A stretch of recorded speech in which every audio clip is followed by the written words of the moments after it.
I don't think anyone's going to trade for Davante Adams, not with a $35 million salary that you'd be taking on. It's a base salary, so it's not signing bonus. Like, you trade for him, you are taking that on. And I think the next year is another $36 million. So he's 33 years old. I don't envision anyone's going to trade for him. That leads me to think the Jets are probably just going to have to release him.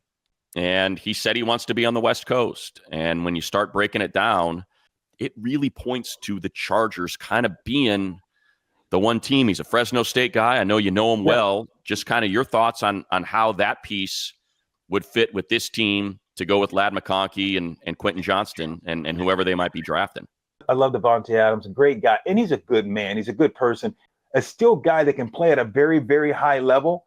Reminds me of a Keenan Allen, but a little bit more crisper and maybe, this, kind of more fluid. But you got to realize you talk about missing a Keenan Allen. Now you having a guy that you can bring back in the fold that can be reliable, consistent, and he could help Ladd, because Ladd has shown that he can be a true one or number two. It doesn't matter. He's shown that he has the speed. He can separate. He can do everything.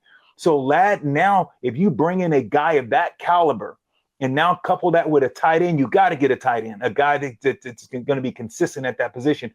I think you'll have a top tier receiving core if you brought in the receiver, because of the fact what Davante Adams can bring to the table.